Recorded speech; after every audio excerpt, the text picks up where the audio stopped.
Ladies and gentlemen, welcome once again to the Packernet Podcast. I am your host and resident fanalist, as always, Ryan Schlip. Check us out online, packernet.com. Find me on Twitter, pack_dadam.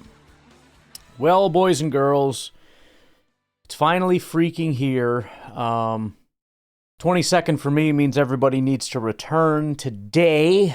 But for you, fine folks in the beautiful future, today is officially the day that the Green Bay Packers will hold their first open practice to the media. We got some additional details on that via Matt Schneidman, some things for you to keep an eye on this morning at 9:20 a.m. This, assuming, is all Central Time. 9:20 a.m. Brian Gutekunst will go to the podium. At 9:50, we'll have Matt LaFleur at the podium. Then at 10:30, first public practice. And then after practice, they're going to have open locker rooms, so they'll have interviews with players and whatnot. So tomorrow, for you, all of this will be what we're talking about. So a lot to go through. In fact, I don't know if we'll even get through all of that. I'm going to have to find a way because these practices come in fast and furious. So I'll have to limit my talking. But I am giddy. In fact, I had some pretty wild dreams last night. We don't need to talk about all of them, but I'm starting to have Packers dreams. One of the dreams I had, we had the Packers. It was not a good dream. Some of the dreams were good dreams. Some of them were terrifying. I was dating James Gandolfini's daughter at one point. Not really dating. She liked me and asked me out on a date, and I was trying to be cool, but also trying to whatever. And they did this thing where they would take actual skin and put it on their food because that's how you get the crispy skin. And then they would skin graft back on the either the animals or in some cases the people after they took the skin off. So anyways, as far as the Packers news or dreams, we were down in the red zone, third down. Jordan Love launches the frickin' football out of the end zone, and I'm thinking, why didn't you even try? And I thought, well, at least we're settling for a field. I'm not talking about like he tried and he threw it. I'm talking about took the ball, boom, just screw you, football, hate you. I was like, that was freaking weird. But I guess we just want to settle for a field goal for some reason. And then they went for it on fourth down, and I'm thinking, what are we doing? I'm getting into football shape, you know. You start seeing stuff. What are we doing, man? My brain's getting emotionally prepared for what's coming. Good news is Davante Adams is back, at least in my dreams, and he ran a beautiful route, got wide open. Jordan Love overthrew him, turned the ball over. So that sucked a little bit, but again, the dreams are coming back, so you know it's getting real. Before we dive fully into it, by the way, a couple things. First of all, patreon.com/pack_daddies, where you can support the podcast for as little as $1 per month. I bring that up because I want to give a shout out to Joyce. Appreciate you, Joyce. I'm pretty bad at remembering to get back over here. I keep saying that, but I do. I'm always discouraged from posting on here because I'm like, oh, I'll give you guys something, and then I give you things, and I get 10 more people unsubscribing because you get an email, and it's like, oh, I'm still subscribed to that idiot, and then so it works very much against me, but I still feel the need to do that. But Joyce, I appreciate you. You have been one of, if not the biggest supporters of this podcast, and so appreciate you jumping in on Patreon. Also, Cody joined as a free member. It's free, but still appreciate you, Cody. Also, PackersGames.com. Don't forget about it. Go make you an account. Again, there's some cool tools over there. The salary or the whatever you call it, contract calculator, the punt distance calculator. The 53-man roster tool, I think, is up now. It's not great, but it kind of works, and I think it'll save to your account, so you can get started screwing around with that. Still tweaking it, but it's enough to play with, so that hopefully by the time we actually start worrying about 53, that'll be ready to rock and roll.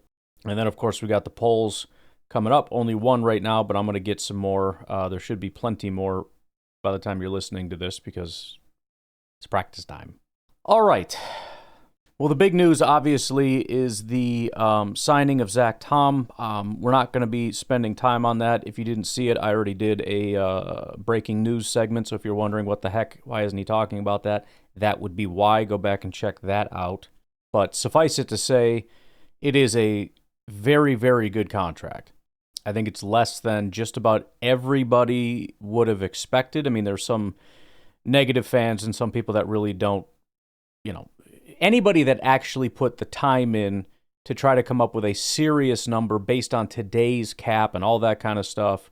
I saw some people were saying they kind of expected around 25-ish. Like I said, I would have thought probably 27-ish in terms of, I think that number was like for what the extension would have been like. So 4 years, $27 million extension instead of 22. So very, very happy about that they got that done. We just got to get the Elton Jenkins thing figured out and get all this stuff put behind us, you know what I mean? A little bit of news from around the NFL. Some of these teams have started their training camps already. Cincinnati Bengals are still a mess. Trey Hendrickson is not signed and is not reporting to training camp amid the contract dispute. The Shamar Stewart thing is also very weird. I went back through it, and now I'm seeing different information than I was before. That leads me to believe that Shamar is maybe a little bit more in the wrong here. First of all, I had said before that this is what they're trying to do is completely unprecedented. It sounds like it's not actually completely unprecedented. The fact that all future void years, this is for rookie contracts. It may be unprecedented for non-rookie contracts, but for rookie contracts, it is not necessarily unprecedented. Apparently, it's unprecedented for the Bengals, so they haven't done this in the past. All future void years all future guarantees are voided if you cross some kind of a line. The other thing is looking at, because the owner came out and started saying, if you end up getting arrested, we don't want to have to pay for you, flat out. And that does make sense. If you want to cut a guy, but you can't because you've got 3 more years worth of voids, or why do I keep calling them voids, worth of guarantees that make it impossible to get rid of them. No. If I want you gone, period, because of some kind of character thing or whatever, then I should be able to get rid of you. That's fine. But my understanding at the time was that they could actually do that for much less things. Here's what and I don't know that we know 100% what's in the language, but it says it's not limited to just an arrest, but could encompass a range of serious infractions based on standard NFL contract precedents. Here's a breakdown of common triggers that would likely apply. Serious off-field misconduct, including incarceration. It even says if the incarceration is less than 72 hours, it doesn't cause the player to miss a game. It typically wouldn't trigger a default.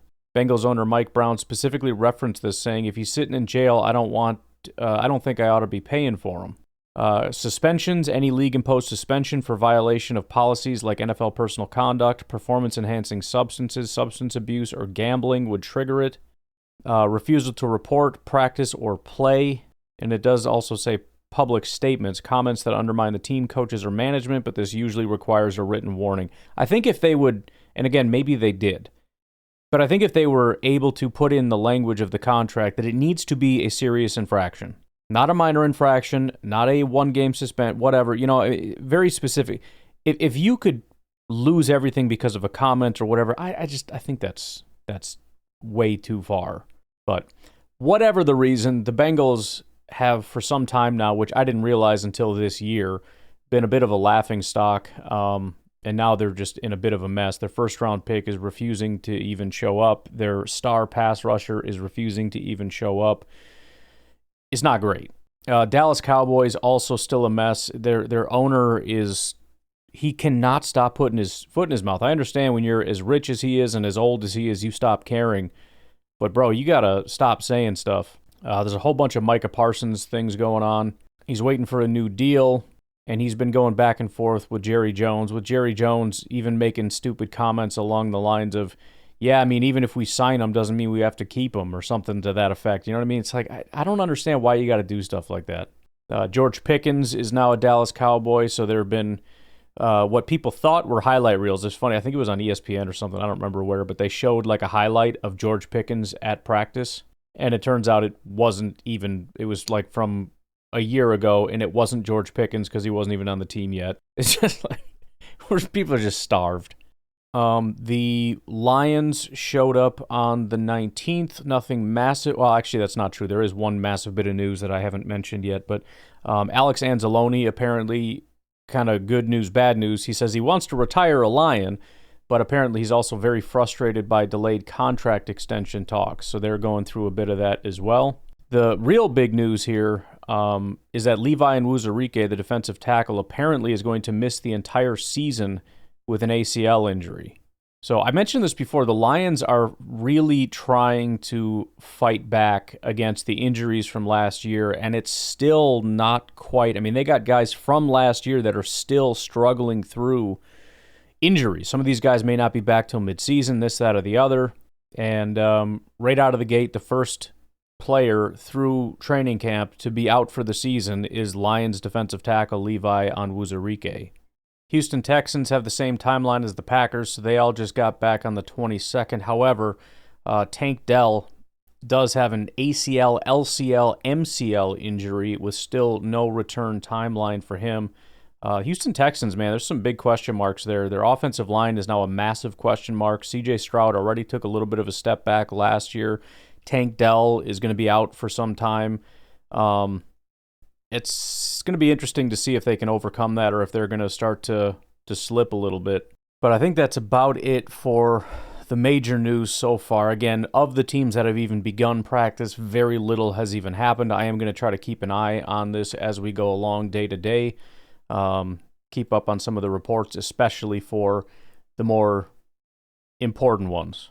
Playoff caliber teams, NFC teams, and then, of course, the NFC North. Warren Sharp, by the way, going through this Trey Hendrickson situation, which, again, beyond a long shot that the guy could ever be a Green Bay Packer. I think he's going to be way too much money. I think it's going to be too much compensation. I think he's too old.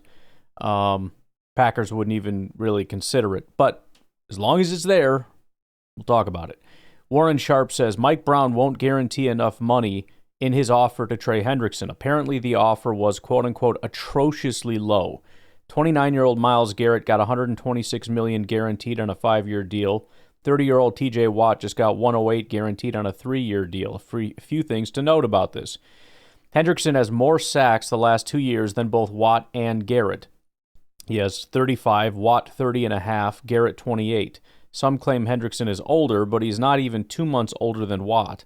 The Bengals just gave $112 million guaranteed to Jamar Chase and $41 million guaranteed to T. Higgins. With Hendrickson on the field the last 2 years, the Bengals defense ranks top 12 in pressures, top 12 in success rate, top 12 in passer rating. When Hendrickson is off the field, Cincy's D drops to 32nd in pressure rate, 32nd in success rate, 32nd in passer rating. Holy crap. The last 2 years, Hendrickson has 35 sacks. No other Bengal has more than 8. Hendrickson's sack rate is 3.8%. The rest of Cincy's defense combined is less than 1%. Hendrickson's pressure rate is 17.5%. No other Bengal with 300-plus pass rushes is 10% or higher. There are 3 players in NFL history with back-to-back seasons of 17.5 or more sacks. Reggie White, J.J. Watt, Trey Hendrickson. That's the whole list. I don't know that there's a more underrated player than Trey Hendrickson. I mean, he is probably, the best pass rusher in the NFL. Has consistently been better than guys like Myles Garrett, who get talked about constantly, and T.J. Watt and all these different guys. Whoever talks about Trey Hendrickson, ever. Is it because he's a Bengal and they suck? I don't know what it is.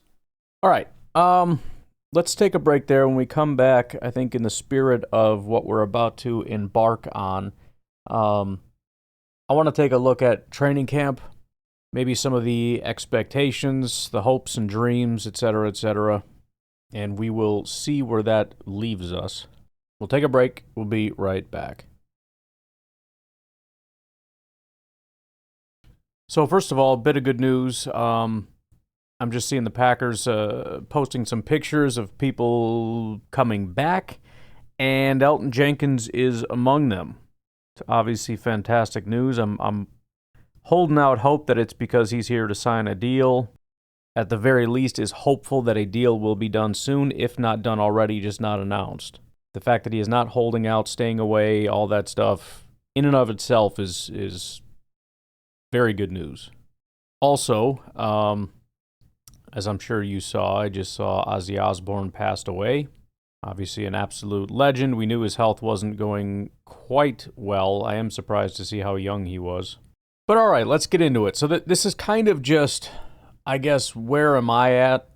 You can't expect to see everything or overanalyze everything that happens in one day of practice, but it's just kind of like a little, I don't know if you want to call it a checklist or what. But starting off with Jordan Love, one of the things I had said during OTAs and even last year is that you can really feel a change taking place where instead of looking at Jordan Love saying, is he progressing? Is he becoming a little bit better?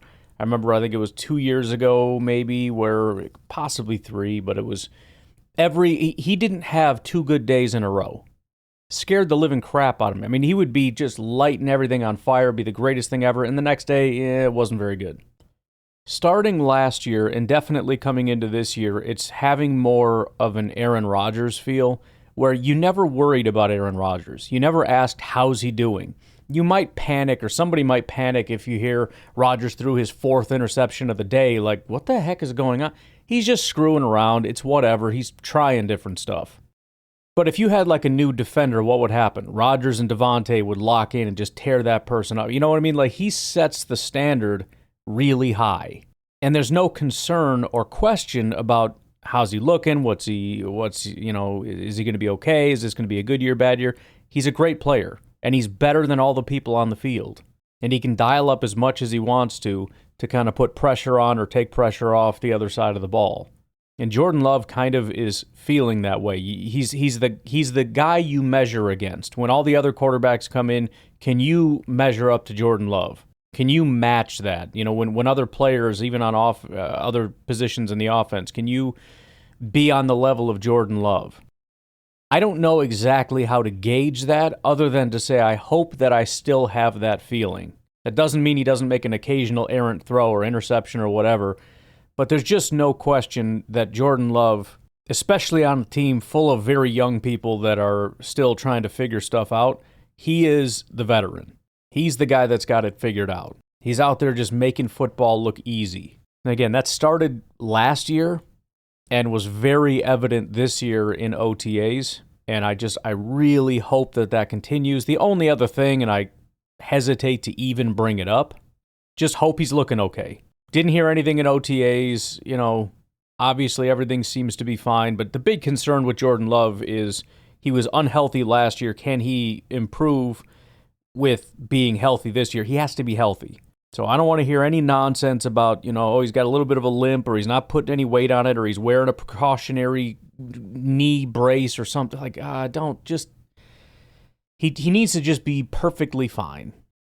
The other quarterbacks, not a ton. I mean, Malik Willis is kind of a big question mark in terms of, was that real last year? I know there was a whole bunch about, Matt LaFleur, masterclass, he really just changed it. But Malik still has to do it. And I remember watching it, and I remember thinking it was kind of upsetting how much better Malik looked than Jordan Love. And that's not even necessarily a knock on Jordan Love. His passes, forget, toward the end of the year, that stretch of, 2 games or 3 games or whatever, those passes were as pinpoint accurate as I've ever seen a quarterback throw in my entire life.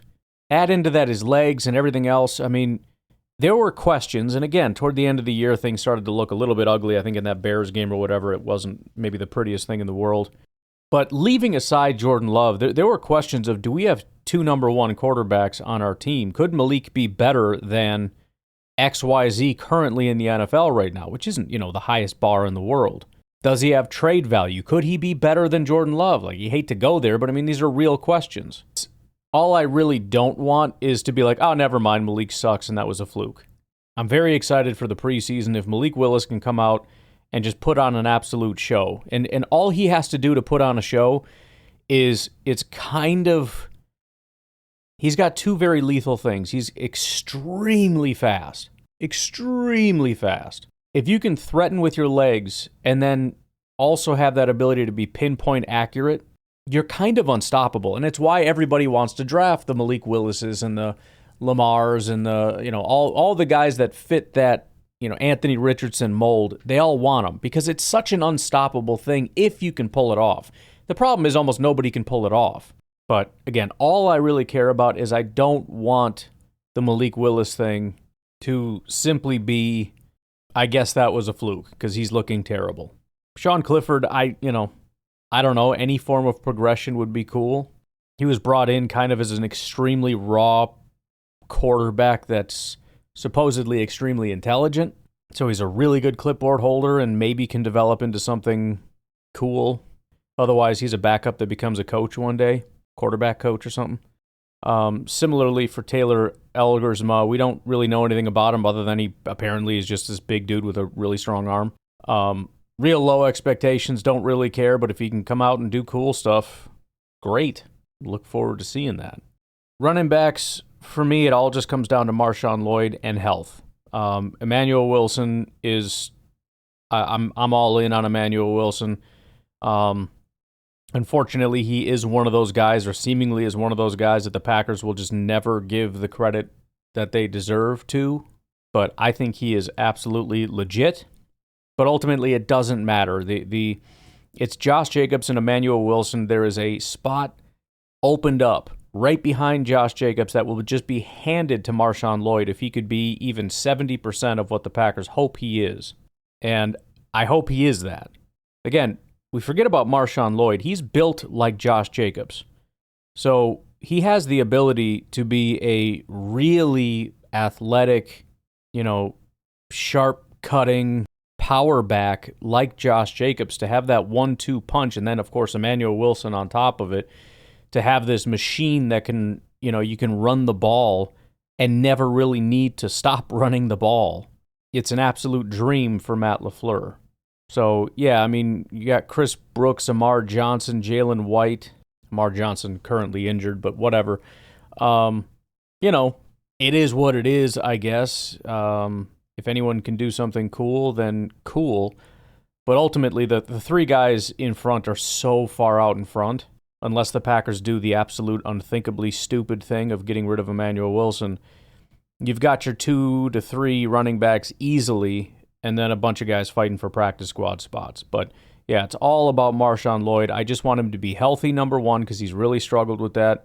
And then number two, I want him to be able to get consistent reps through this entire offseason. And it's tough for running backs because there's no tackling and all this stuff, so it's really hard to gauge. But I would like to finally start hearing from the coaches about and players about how good he looks and how good of a job he's doing. Because I want that to be a thing. I know he's a third-round pick. I'm always hesitant to support, Savion Williams, Marshawn Lloyd is kind of, you hope there's the Tucker Kraft effect, but just got to see it before I can believe it, I guess. Speaking of Tucker Kraft, as far as the tight ends, similarly, it's all about Luke Musgrave. I mean, I would love for Tucker to take that next step because he is kind of, I think a lot of Packer fans want to put him in that, top-tier category. He really isn't. He's good. He's probably better than just about any tight end we've had basically in my lifetime, but that unfortunately doesn't really mean much. But also, I don't know how much Tucker can do in the off season to get me to really believe that. I mean, it's possible. Every off season there's guys that are just dominating, that just look different, that just feel, act, whatever different. If Tucker wants to take that role, that's fine.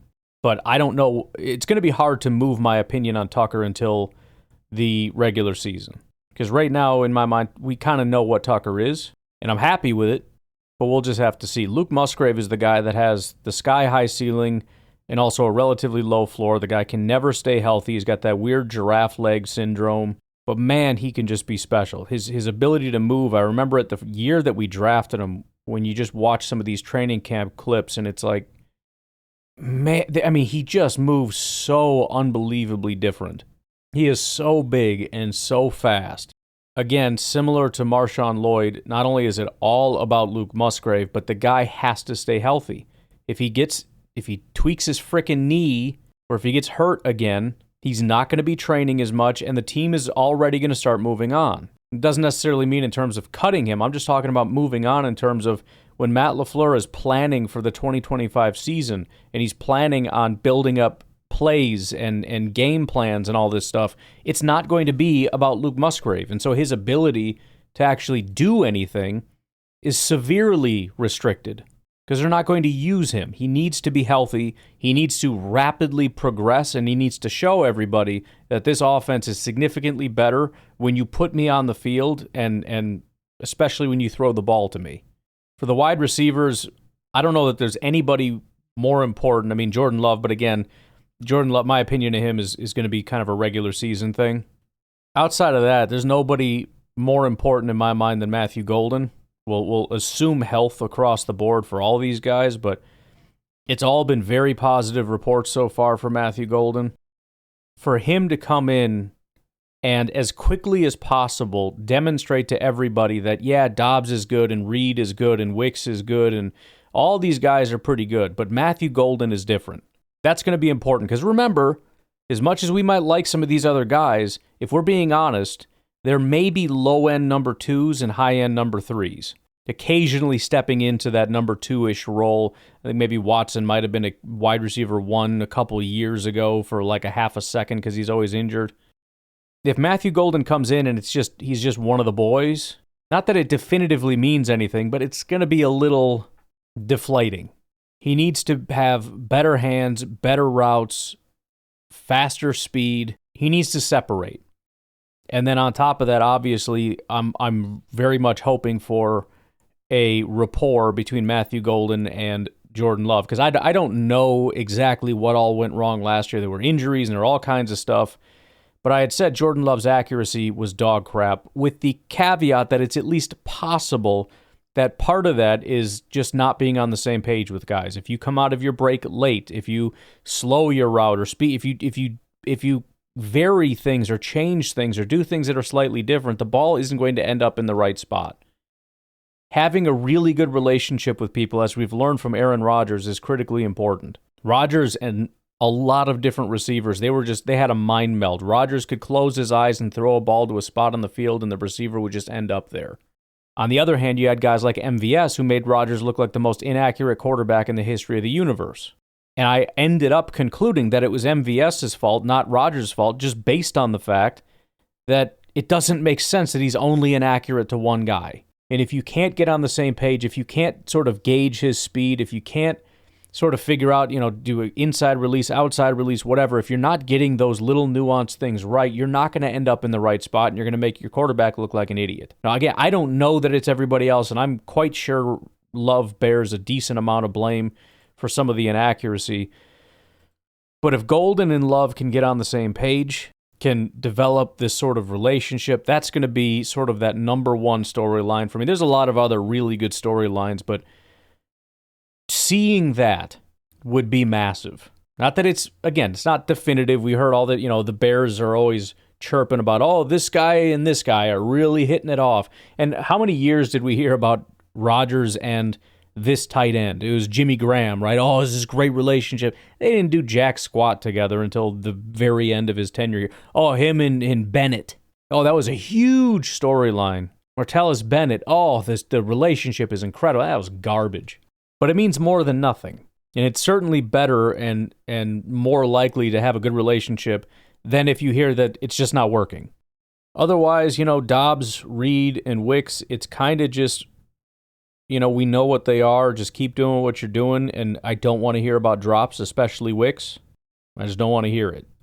Savion Williams, I'm a giant fan of, but the whole thing is so weird. I mean, he seems like a great outside receiver to me. Everybody wants to make him some hybrid frickin' running back. He's been wearing the red jersey. Like, I don't understand what's going on. But I'll put him in that same camp with Musgrave and Marshawn Lloyd, where I just want him healthy, I want him running routes, and I want him catching passes, and I just want to see the growth and progression. I believe in Savion. By that, I mean I believe he has an incredible skill set that I am enamored with. But if you're asking me to put money on, is it going to materialize into him being like a top 4 receiver for the Packers this year? No. There's a lot of guys in that room, but I would love for him to try to force his way out. Mecole Hardman, Bo Melton, Malik Heath, it's all kind of same old with them, I guess. I don't really have a ton. Just, Mecole Hardman was starting to show some really cool stuff that got me a little excited. Some of the deep ball stuff, especially the red zone stuff, makes me think that he might be more than just a almost nothing contributor that might not even make the team. Offensive line, man, oh man, I don't even know where to begin here. Zach Tom can just sit on the bench for the rest of the offseason. He just got his contract. I don't need him ever on the field. I don't mean that literally. I'm just saying I need to see nothing from him. Just please stay healthy. Elgton Jenkins, I'd love to just see on the field. That's really all I care about with him. Banks, it would be nice to start getting some good reports. There's a lot of skepticism from me and from a lot of other people, and PFF is a big part of that. They are not a huge fan of Aaron Banks, but it would be, the reporters do a really good job of kind of giving you a feel for things. They like to say things like, Aaron Banks just looks different, the way that he can push the guy in front of him or whatever. You know what I mean? Like just giving you an idea of what this person brings that differentiates them from these other guys. I have a hard time even saying what I want to happen with Rashid or Sean Rhyan because I feel like I'm rooting against Belton and or Jordan Morgan. I mean, I really like Rashid. And I'm hopeful that Sean Rhyan can take a step, but at the same time, I feel like it would be stupid to not want Morgan and Belton to be your starting players. It's a first and second round pick. They need to step up. They need to reach their ceiling, and that ceiling needs to be above where Sean Rhyan and Rasheed Walker are. I've already said I think Belton, being the bigger, stronger guy that I don't think is great in space, belongs at right guard, and Morgan being the more slim, athletic guy should be the left tackle. It just seems like common sense to me. Also first round, second round. If you had to take the better player, it would be the first round guy, and I'd want him at left tackle. But whatever ends up happening, I want these two out there. If Belton is our left tackle and Morgan is our right guard, then so be it. Do it. But right now, this is one of the more disappointing things has been, I hate to even lump Belton in there, but so far up to this point, it feels like Morgan and Belton are like 5th and 6th round prospects. They're just kind of floating around as backups, and it's whatever. And Sean Rhyan and Rasheed Walker are kind of just being given the spots for now until it gets. There doesn't seem to be a lot of urgency from either the players or the team to try to push them. And I don't want you to push them if they're not ready, but they need to be ready. So this is the big. The OTAs aren't as impactful or whatever, but this is when we need to start seeing these guys get out there, and I would really love to start hearing something positive about Belton and Morgan. It's going to be one of the questions that I always have is, when that first lineup happens, when they report such and such is running with the ones, or here's the offensive line with the ones, what is that going to be? Is it going to be Rashid, Banks, Monk, Sean Rhyan, Zach Tom? Is Elgton Jenkins going to be out there? Is it going to be Belton, Banks, Jenkins, Morgan, Tom? I don't know if Jenkins can be out there because they put him on the NFI list, but sooner than later he can get out there, I guess. He's at least in the building. Will either Belton or Morgan get the starting snaps, and where will that be? Would love to say I'm excited to see what John Williams brings, but he's already on the NFI list, our 7th round pick offensive lineman. Otherwise, there's a lot of other guys. There's a lot of other offensive linemen that we need to kind of see, and, who knows who might end up stepping up. But right now it comes down to it's Rashid, Banks, Elgton, Sean Rhyan, Zach Tom, Anthony Belton, Jordan Morgan. That's the group. And we know Banks and Jenkins and Zach Tom, so it's really the four in Walker, Ryan, Belton, and Morgan that needs to get sorted out. And I don't know how to sort it out. And then there's all the weird reports about they're trying to get Rashid paid, and it's like, well, pay him what? Are we paying him as a starting tackle? Is he getting like backup money? What can we slow down here? But these are the things, at least on offense, I'll be looking for. Let's take a break. We'll come back to defense, and if there's any thoughts on special teams, we'll do that, but I don't have a ton on that. We'll take a break. We'll be right back. As far as training camp goes, I mean, again, a lot of these guys are kind of baked in. Looking at the defensive line, I would love to hear some positive reports about Wyatt. If he can start doing some really impressive things, even if it's just the ability to win and dominate on the defensive line against, as a pass rusher, I'd be happy with that. Kenny, it'd be good to hear some positive reports, but again, Kenny's kind of Kenny. Brooks and Wooden, I'm also not really going to believe. I feel like, again, those two are just tied at the hip. They're the same person in my mind. But Brooks and Wooden, I don't know how much faith I have in either one of them being a dominant player. They're just kind of there. The two I'm actually most interested in are obviously Warren Brinson, the 6th-round pick, and also Nazir Stackhouse, the undrafted free agent, the two Georgia Bulldogs, the teammates.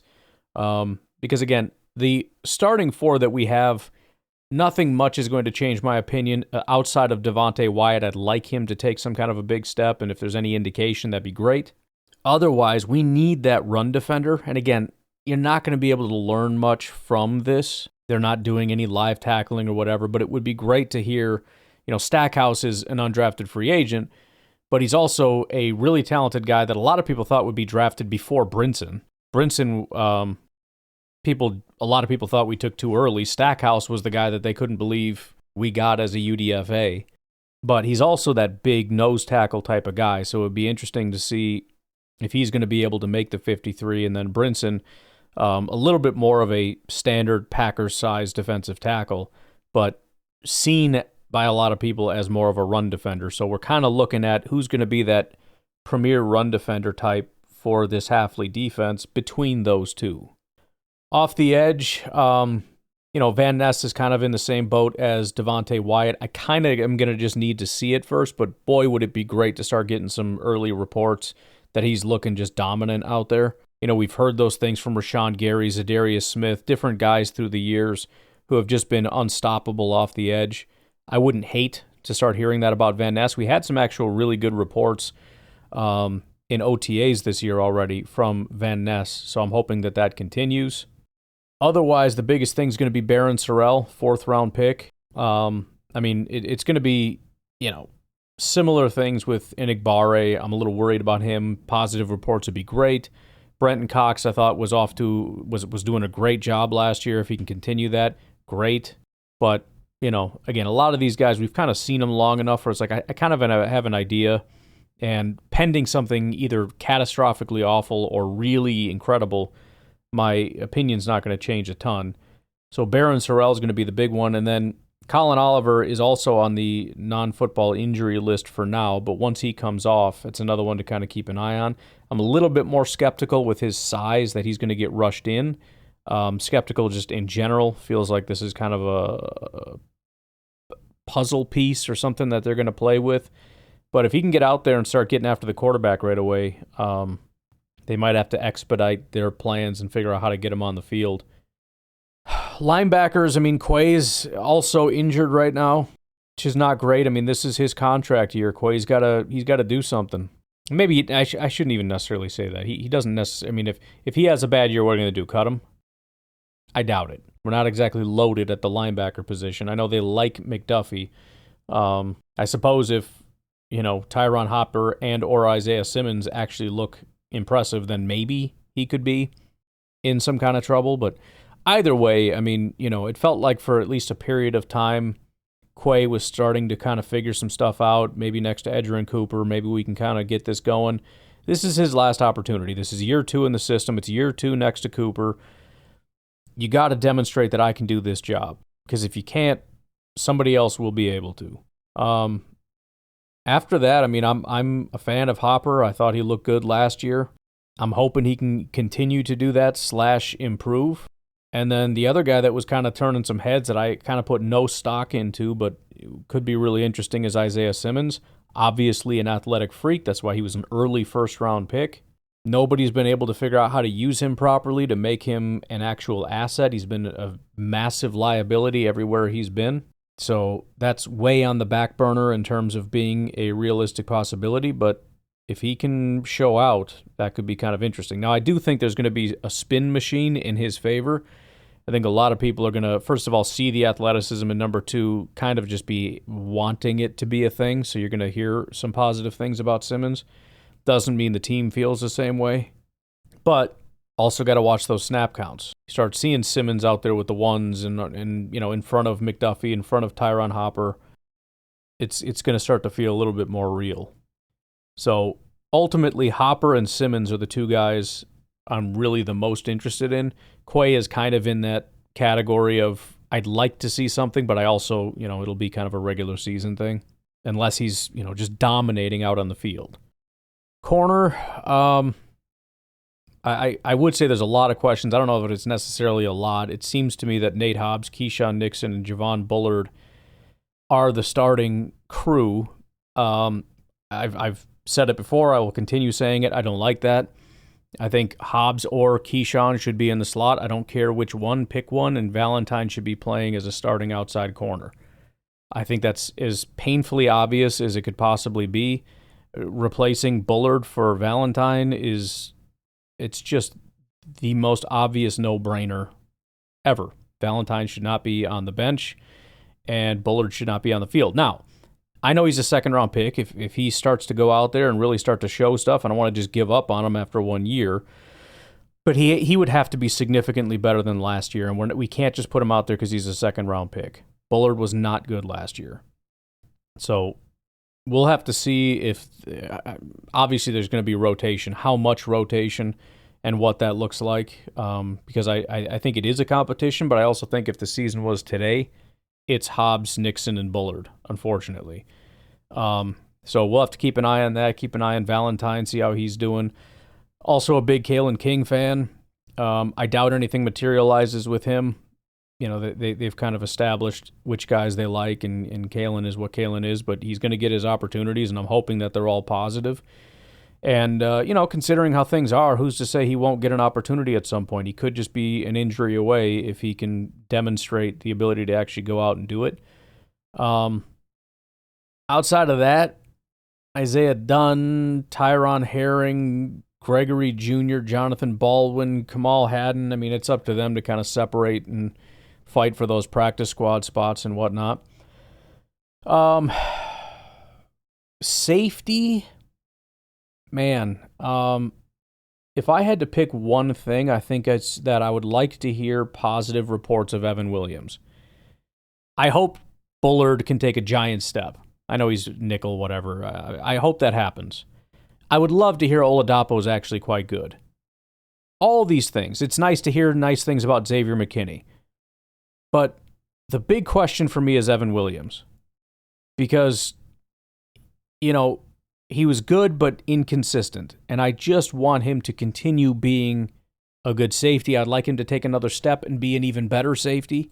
Evan Williams had that big flurry of really good games kind of early, and then it petered a little bit. Not that he was ever really bad, but he was just kind of out there doing okay after that early flurry. And so, if Williams can get a bunch of positive reports, that's gonna get me excited, because I know Xavier McKinney's a good safety. Is he going to be as good as last year? Is he going to be better? I have no idea. It doesn't really matter. His ceiling and floor, in my opinion, are pretty close together. He's going to be good. Oladapo, I'd like to hear stuff, but he's not going to start, so it doesn't matter. Same with Javon Bullard. He's not going to be a safety. Evan Williams is the guy. And we saw sky-high potential with Evan Williams. And whether or not he meets that sky-high potential or takes a step backward is a pretty giant chasm. So I'm very much interested in that storyline with Evan Williams. Like everybody else, I mean, obviously stay healthy is number one, but outside of that, I'd love to start hearing some positive reports about, reports are different things. It's the media saying, hey, nice play, or Evan Williams got a pick, or this, that, or the other. It's also hearing teammates in the locker room. It's also hearing from the coaches. There's always coach speak and whatnot, but you can kind of read between the lines. Like I said, one of the disappointing things about Wyatt is I never hear the coaching staff praising Wyatt. I just don't hear it.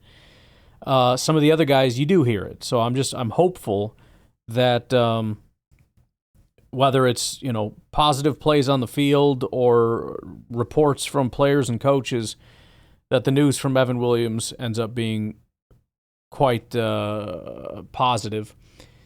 Special teams, I mean, look, I'm sure there's going to be competition. I think we just signed somebody else, but Whalen, McManus, and Orzic are almost assuredly going to be our punter, place kicker, and long snapper.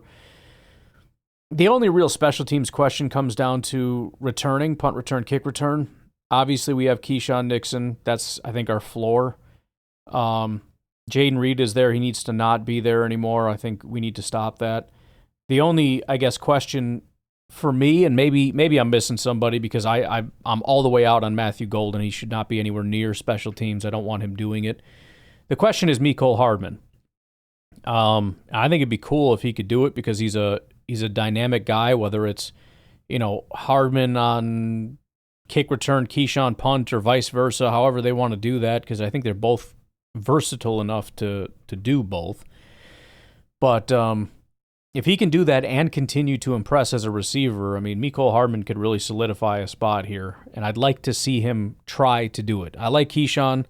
I think he had his moment in the sun as a returner. He's not a bad returner, but I think, I don't know that he's ever going to replicate what he did, especially with the changes in the return rules and everything else. I don't know that is the thing or not, but clearly he wasn't the same. So I guess that's just kind of where I'm at. Feel free to call in 608-501-0718. Let me know where you're at with your expectations and whatnot. And I mean, starting tomorrow, we're going to, rather than speculating, finally reporting. And if there's any massive storms that push it inside and the media isn't allowed or whatever the case is, I'm going to lose my mind. Don't do it to me. But I'm going to leave it at that. You guys have a good rest of your day. I will talk to you tomorrow. Have a good one. Bye-bye.